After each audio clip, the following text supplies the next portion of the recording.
you get it. Success is something that you basically build it, right? You basically have a choice to build your own success. And that's where I have started writing book and published the book. Okay. So what are some common problems that you see when it comes?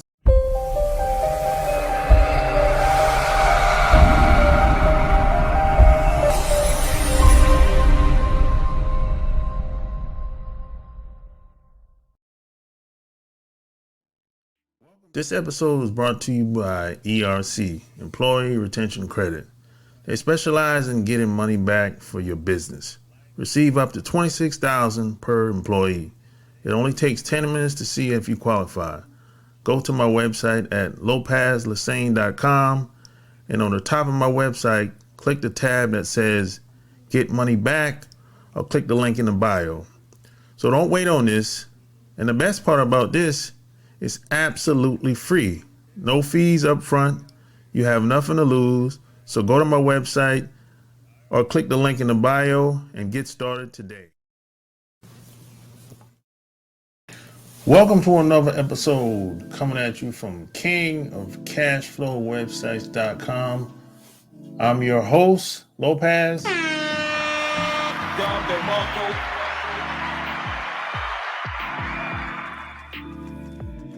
Today, I have another wonderful guest. He's a business success coach. He's a serial entrepreneur, author.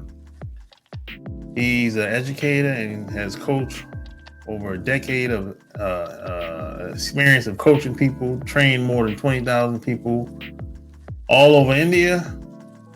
He's also a TEDx speaker. My special guest today is Dr. CA Umang Ratani.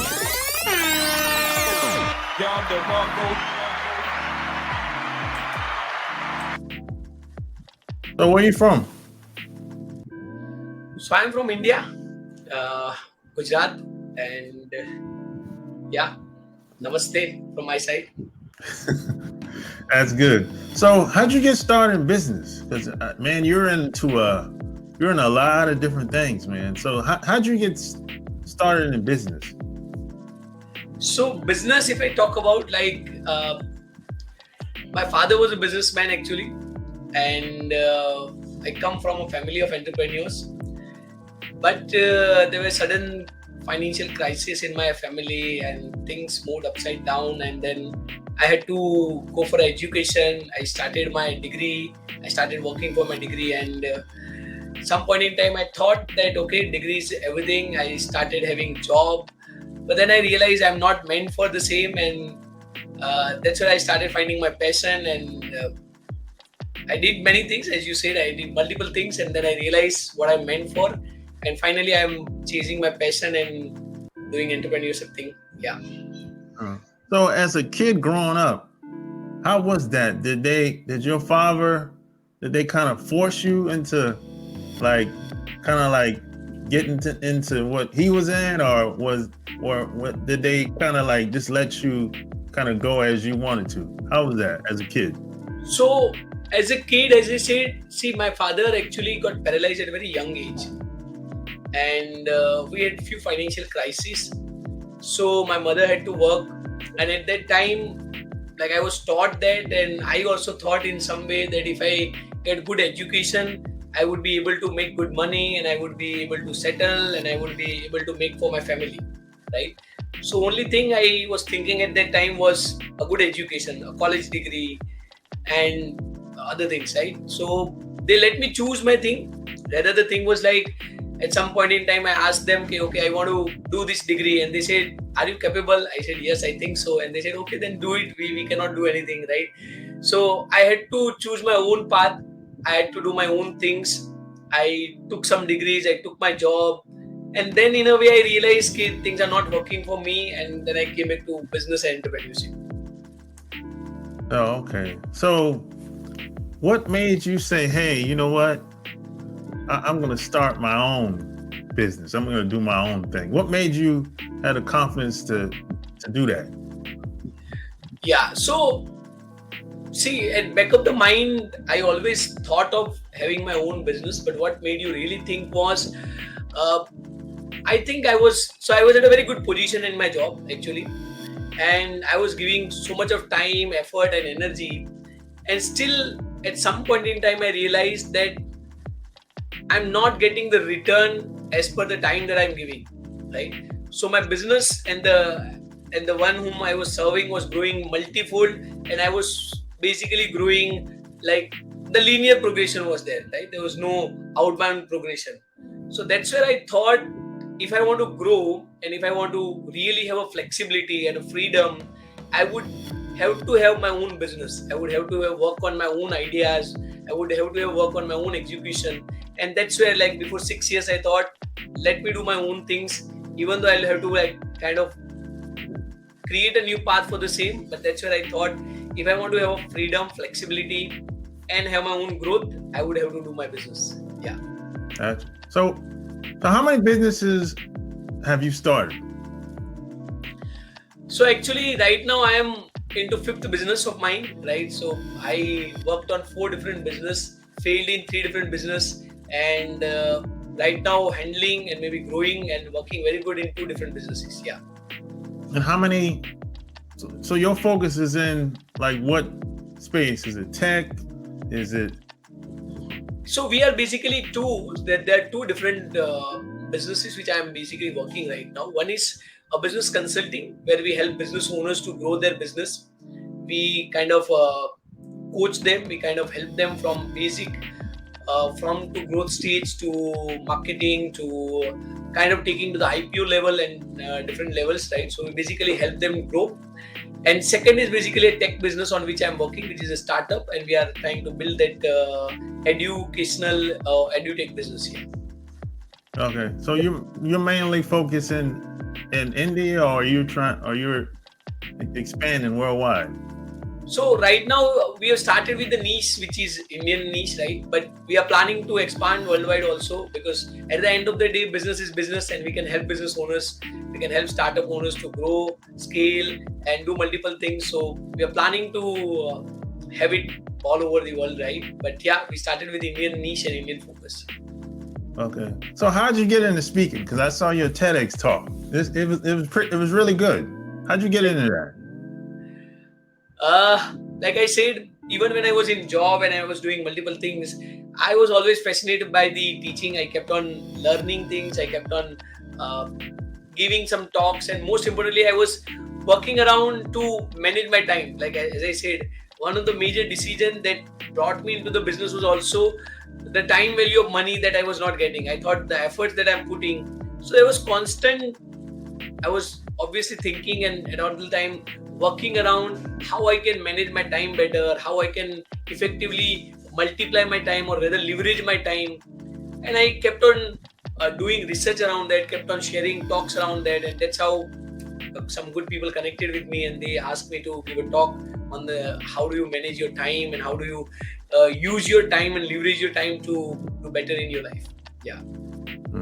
So how long have you been online? 2 years. Yeah. 2 years. I'm fully like trying to build things on online. Before that, we were basically, so COVID made us all come into online and kind of try new things and explore new things. Okay, so how did the book come about? Yeah, so in before COVID era only, I was going through my own journey and I was also reflecting. So I had gone into business, but I was still reflecting what more can be done. And I tried to analyze my life and I tried to analyze many of the successful people's life. And I was kind of studying them from very young age. And that's where I was started asking the question that what is the difference that makes the difference? Like what it is that makes some people very successful and that some people are not so successful, right? So that's where I kind of thinking about that. I kind of started writing about that, and that's where I made a whole book around which says choose success today, which is about how you can choose success. Success is not something that you get it. Success is something that you basically build it, right? You basically have a choice to build your own success, and that's where I started writing book and published the book. Okay.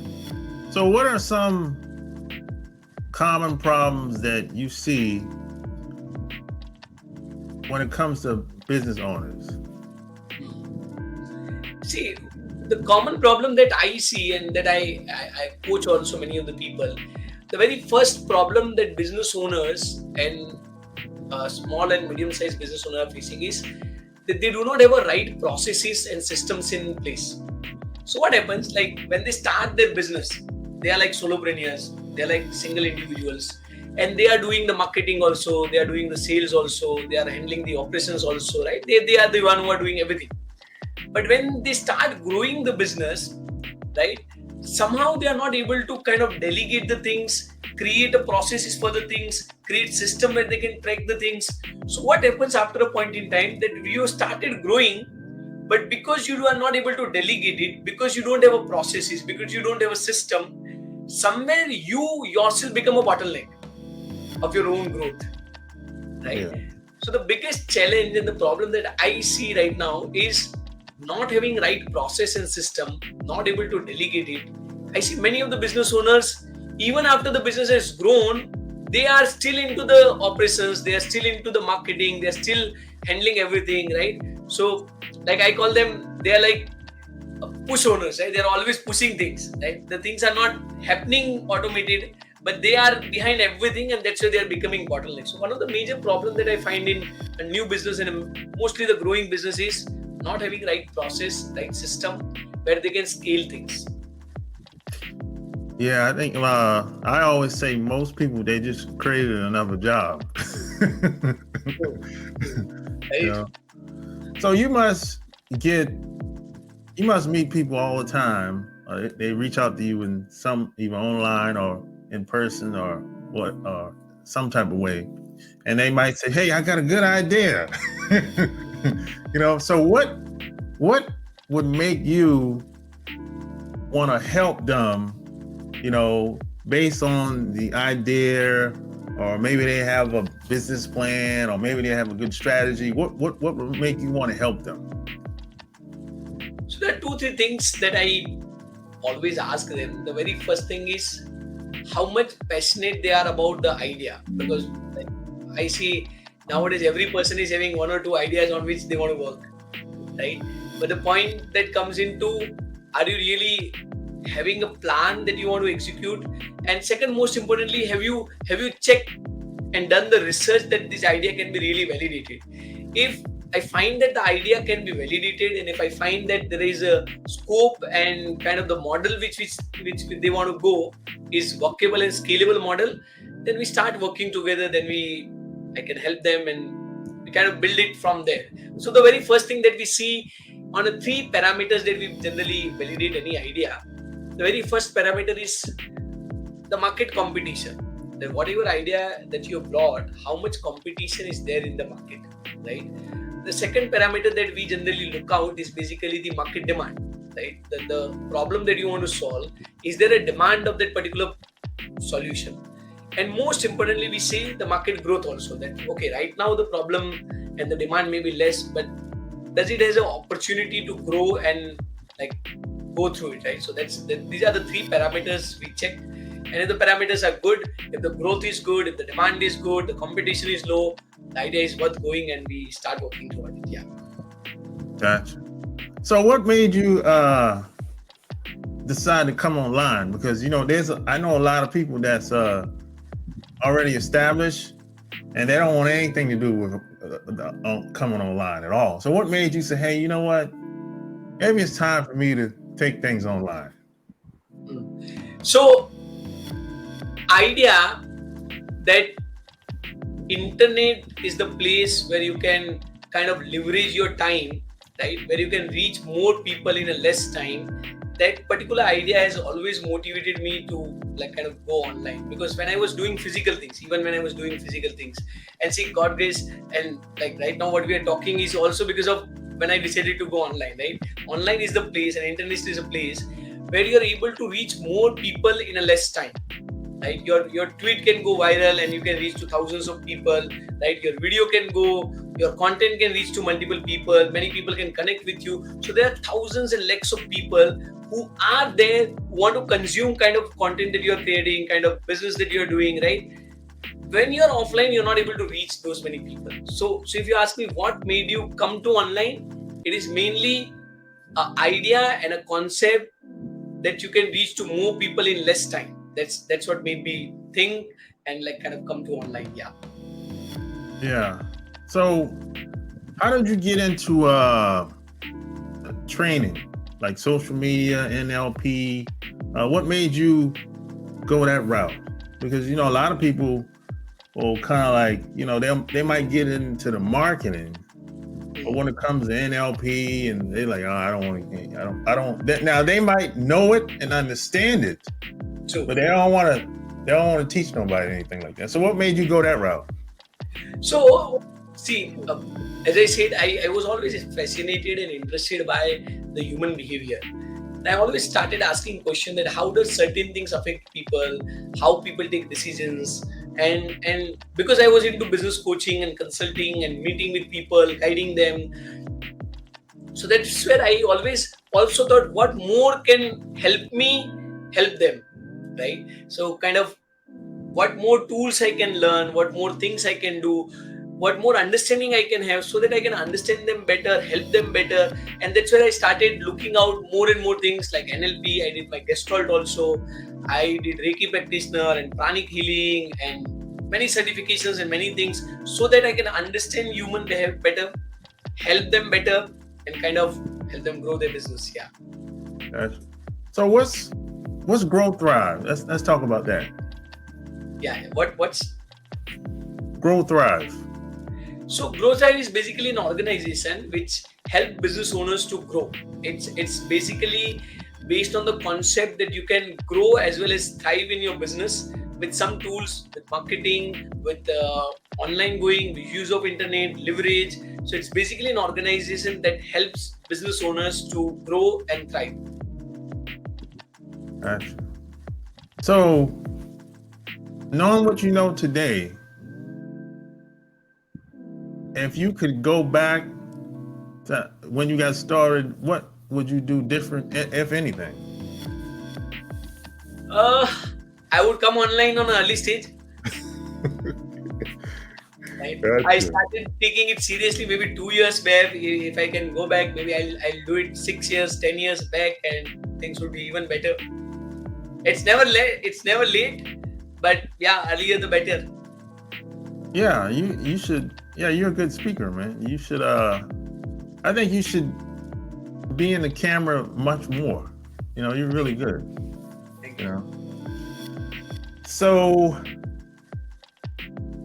when you meet, I guess, business owners, they'll be small or mid-size or large or whatever. What are some of the, what are some of the main things that you help them with? Like, what's your specialty? So we see whenever we meet business owners, there are 4 major aspects of the business that we basically work on. The very first aspect is their revenue and marketing. So sales and marketing, right? Many of the businesses that I see, they are getting the revenue, they are having some marketing, but most of the time they are working on the referral marketing, right? And I always say referral marketing is more like karma marketing, right? If you've done good karma, you will get the referrals. But there is no predictability, right? So the very first area that we work is a predictable model of marketing and sales. How do we ensure and how do we basically create a model where consistently you are getting leads and consistently you are converting lead? Not only you are consistently converting and getting leads, but you're also having a predictable model where you know that if I'm spending this much of amount, there is some amount of leads that will come, some amount of conversion that will come. So first area that we work is basically, we call it a predictable model of sales and marketing. Now, when you have a consistent and predictable model of revenue, the second thing that we work is on operational efficiency. Because I see many business owners who are stuck in their profitability, who are stuck in their cash flow. They have a huge amount of revenue, but on hand cash is not there. right? So we basically work on their operational efficiency, we work on increasing their profits, we work on increasing their cash flow. Then once that cash flow is there, revenue is coming, then third stage we work on automation. So we basically work, how can we make business owner free, how can we automate the system, how can we kind of make business owner free and delegate the things, create process, create system. And that's the third part. And the fourth will of this particular setup is the human resource, right? How do we have a right kind of people, how do we retain right kind of people, and how do we kind of create a culture where right kind of people can grow in the organization. So if your revenue is taken care of, if your profitability and cash is taken care of, if as a business owner you can be free, there are systems which are automated, and at the same time you are not worried about the right kind of people because there is consistent flow of people, you are able to retain them. If these four areas are taken care, your car can like kind of grow and go anywhere, right? And so these are the four basic pillars on which we work and we help business owners. Yeah. Do you find that it's hard to get some business owners to change because they've been doing the same thing for so long? Yeah. See, I tell you, what I have realized is it's never a small business. It's always a small business owner. It's always the mindset that basically stops them, right? It is never that any business cannot grow beyond a limit. It's because they have thought and because they are doing certain things in certain way for a longer period of time, they have a very limited tunnel vision, and that is why they are not able to grow. So it's never any business that cannot grow. It's always like their mindset is such that where they are stuck at certain thing, they have not a growth mindset, and that's why they are not able to grow. So if you ask me, is there any business which cannot be taken to the next level? I would say no. Every business can be taken to a next level. It's only about, are you really willing to take it, or are you comfortable in whatever you're doing and you feel it cannot be done. And if you feel it cannot be done anyway, it cannot be done because you feel it cannot be done, right? Yeah. So what's your ideal prospect, the business owner that you would work with or like to work with? So the ideal prospect is basically the one who have already built a business, grown at some stage, but they are looking to basically go for 10x, 20x growth, right? Maybe they are looking for going for a SME IPO, those who want to go to bring their business to the next level. So those who are stuck at 10, 15 years, same amount of revenue, maybe 10 crore, 15 crores, right? And those who want to grow their business to almost 10x, 20x in a 1 or 2 year, these are the prospective clients. Yeah. So if people wanted to work with you, where would they go to? Yes. Yeah, if people wanted to work with you and follow you online, where would they go to? Yeah. So they can simply search Umang Ratani, right? Now in last 2 years, I have kind of created a good work around internet. So they can search Umang Ratani, UMANGRATANI, and I have my website also, that is also umangratani.com. So they can find my work and the things that I'm doing on umangratani.com. There you have it. Like, share this episode. Tell me what you think. Until next time, we're out. Peace.